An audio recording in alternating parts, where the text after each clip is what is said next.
नमस्कार दोस्तों, प्रिय छात्र छात्राओं।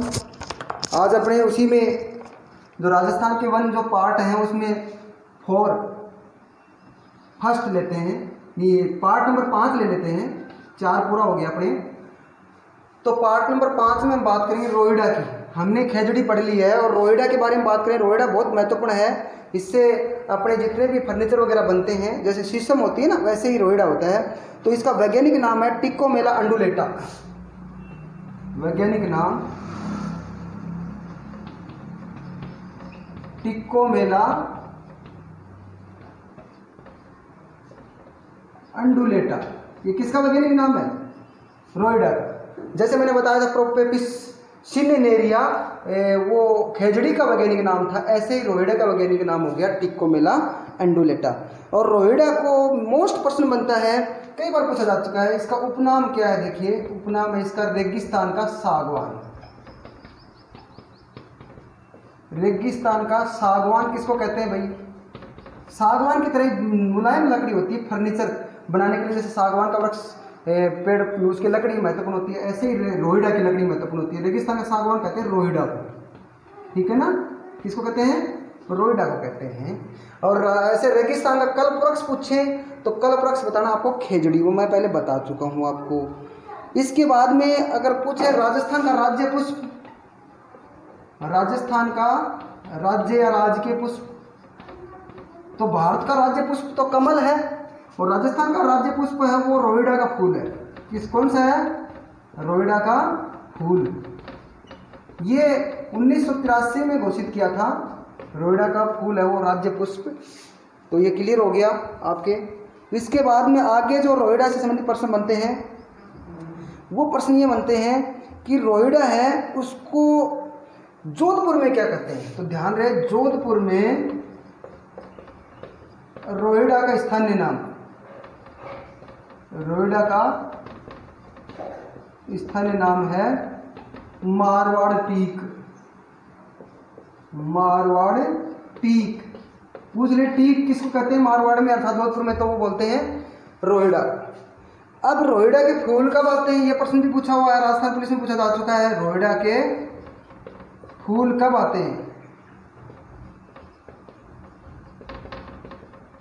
रोइडा के फूल कब आते हैं? तो ध्यान रहे, रोइडा के फूल आते हैं मार्च और अप्रैल में। कब आते हैं? मार्च और अप्रैल। क्लियर?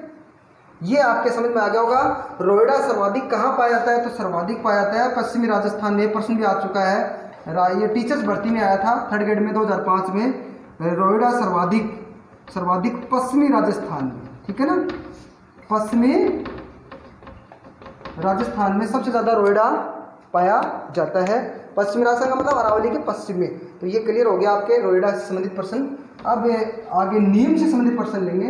नीम भी बड़ा महत्वपूर्ण है और नीम के बारे में प्रश्न आ चुके हैं, अपने कंपटीशन में कई बार आ चुके हैं। तो नीम को भी बता देता हूँ आपको। ये लीजिए, तीसरा नंबर है नीम है। नीम एक औषधीय पौधा, ध्यान रहे क्या है? औषधीय पौधा है। अमेरिका ने इस पर पेटेंट करवा रखा है। अमेरिका का पेटेंट है इस पर। अर्थात जो भी दवाएं बनती हैं नीम से, तो अमेरिका को उससे उसका टैक्स मिलता है ऑटोमेटिक, क्योंकि जो नीम से जो भी दवाएं बनेंगी उसको ऑटोमेटिक मिलता है। तो इससे वो पहले ही पेटेंट करवा चुका। वैसे नीम को हमारे धर्मशास्त्रों में औषधि माना है। हमने पहले उस पर दवाएं बनाने शुरू कर दी थी, लेकिन हम उसमें पिछड़ गए पेटेंट कराने में। नीम के बारे में क्या प्रश्न बनता है? देखिए, एक तो दांतों के लिए सबसे बढ़िया बात है नीम का प्रयोग करना चाहिए। दातुन होती है, दांतों के लिए दातुन का प्रयोग करना चाहिए, हमेशा करना चाहिए। क्योंकि दातुन अगर हम करेंगे तो दांत से संबंधित जितनी बीमारियां हैं वो सारी दूर हो जाती, मुंह में बदबू भी नहीं आती। और इस नीम के बारे में प्रश्न क्या आया हुआ? राजस्थान पुलिस में आया हुआ है। राजस्थान पुलिस में क्या प्रश्न आया हुआ? देखिए, राजस्थान पुलिस में ये प्रश्न आया हुआ है। ऐसे प्रश्न बता देता हूं आपको कि सड़क के किनारे कौन से वृक्ष अधिक लगाए जाते हैं ताकि वायु प्रदूषण कम हो? वायु प्रदूषण कम हो। तो इसमें ऑप्शन में कुछ भी आया, ऑप्शन में नीम ऑप्शन था तो नीम उत्तर हो गया। नीम जो सड़क के किनारे लगाए जाते हैं वो इसलिए लगाए जाते हैं कि नीम के पत्ते होते हैं, उसमें तेल की मात्रा होती है, चिकनाई होती है। और आप देखिए गीला नीम को जला के देखिए तो भी इसमें तेल की ना वो बिल्कुल वो आग लगेगी, उन्हें तेल अपने आप छिटक के और तेज आग लगेगी। तो नीम का जो है ना पत्तियां होती हैं वो क्या जो वो प्रदूषण उड़ता है, यानी मिट्टी उड़ती है, वो उन पत्तियों पर वो लग जाती है, इसलिए बहुत कुछ वायु प्रदूषण को कम कर देता है नीम। तो प्रदूषण को कम करने में योगदान किसका है? नीम का। और नीम वृक्ष की जो छाल है, नीम वृक्ष की डाली है, उससे देवनारायण जी गुजरों का जो लोक देवता है, गुजरों का लोक देवता कौन है? ये है देवनारायण जी, देवनारायण जी।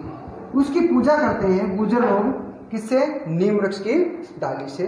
तो ये नीम वृक्ष के बारे में अगर आपसे पूछ ले कि नीम के फूल कब आते हैं, ये प्रश्न आ जाए तो नीम के फूल बता देता हूँ आपको, वही है कब आते हैं? मार्च में आते हैं और ये अप्रैल तक रहते हैं, ध्यान रहे, मार्च मुख्य आ जाएगा इसमें फूल। और नीम का जो फल है वो क्या कहलाता है? निम्बोली।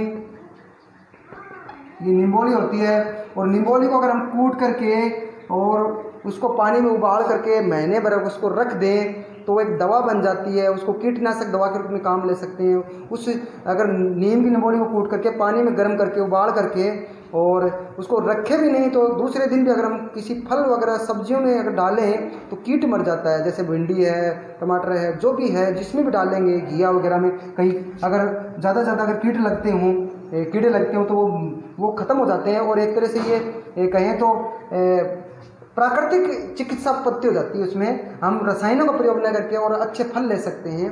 और वो कहें तो बिना दवाओं के। तो निम्बोली बहुत महत्वपूर्ण है। निम्बोली कब आती है ये भी पूछ लें तो मई और जून में निम्बोली बहुत ज़्यादा लगती है। मई जून में निम्बोली लगती है। इसमें आप जुलाई तक रहती है, आपकी बात तो जुलाई तक रही है, लंबी समय तक अभी तक निम्बोली लगी है। लेकिन निम्बोली कब लगी होती है तो जून उत्तर होगा, अकेला जिला आ जाए, अकेला माह आ जाए नीम की निम्बोली तो जून में, और मार्च अप्रैल तक वो फूल आते हैं। तो क्लियर हो गया ये नीम का प्रश्न भी आपके। और अब बात करेंगे इसमें रोहिड़ा हो गया, निम्बोली होगी। अब बात करेंगे अपने मेहंदी की बात करेंगे, ठीक है।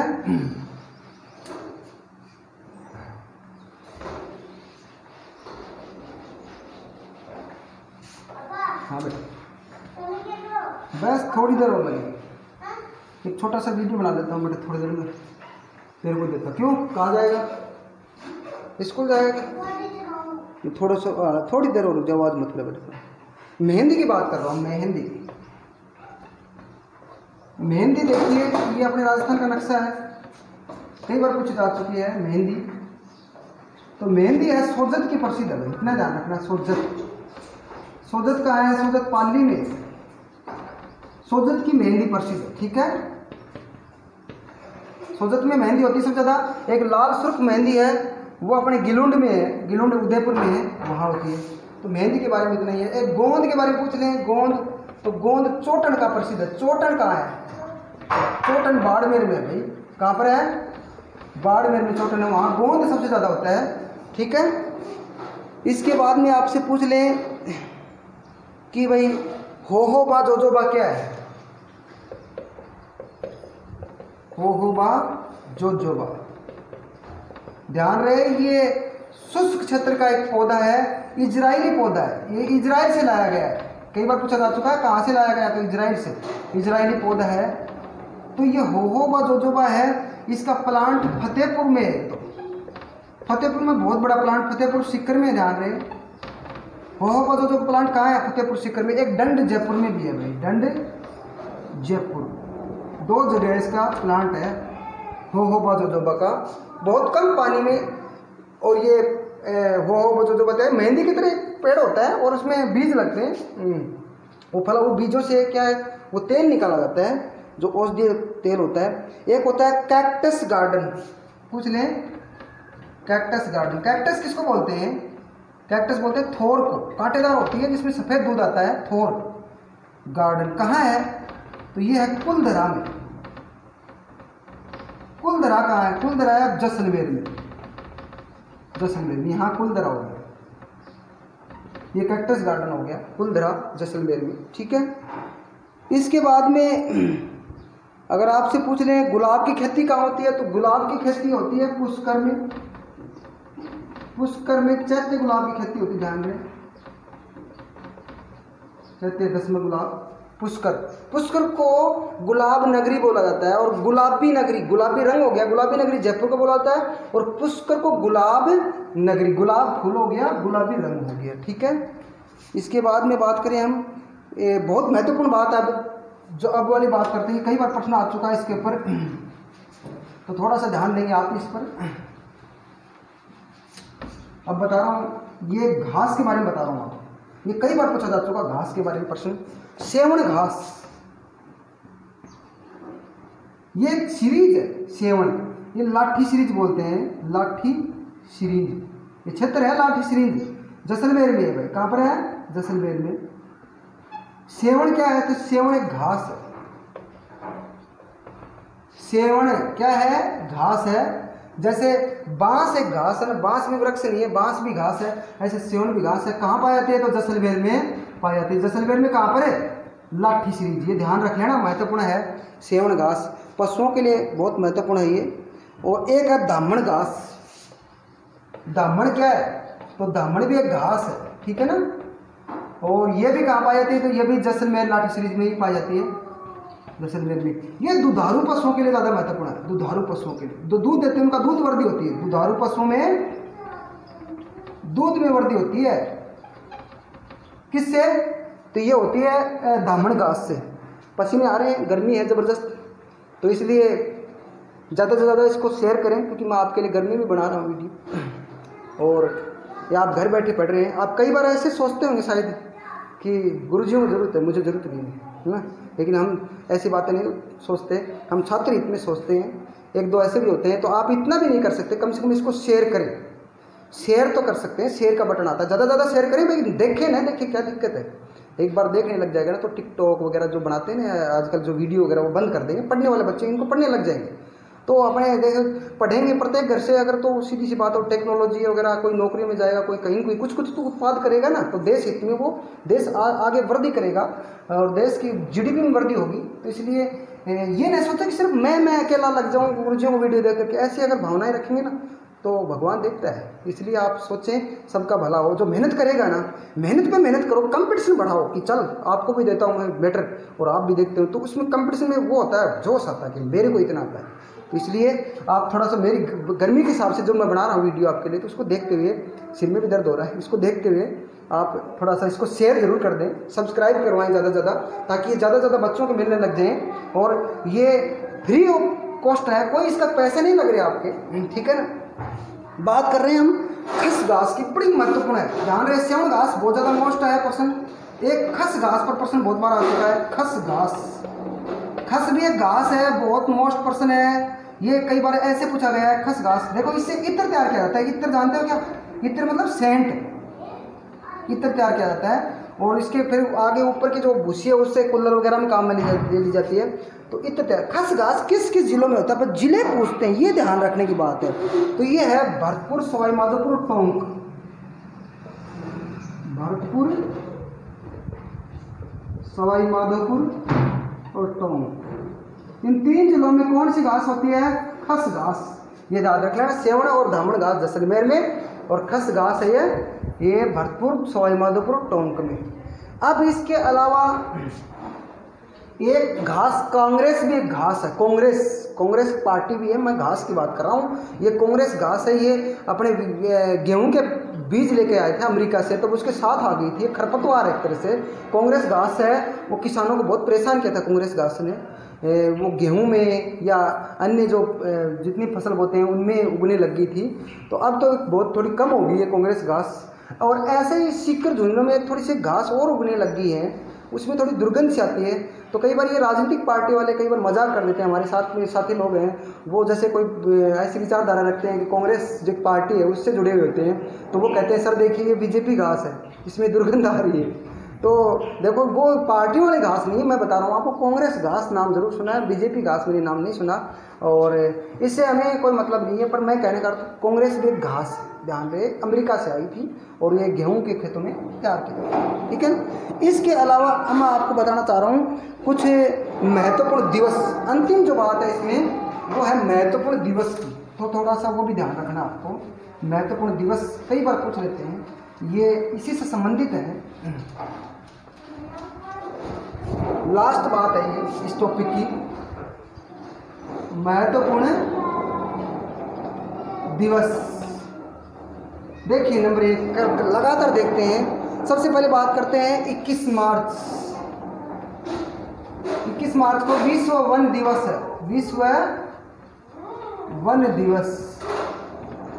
21 मार्च को विश्व वन दिवस है और यही 22 मार्च आ जाए तो 22 मार्च को विश्व जल दिवस, विश्व जल दिवस। देखिए 21 मार्च को पौधा लगाइए, आप वन लगाइए पौधा, और फिर पौधा लगाने के बाद में हम जल भरते हैं उसमें पौधे में, तो दूसरे दिन विश्व जल दिवस आ गया। ठीक है, क्लियर हो गया, बहुत सरल बात है। इसके बाद में फिर 22 मई है,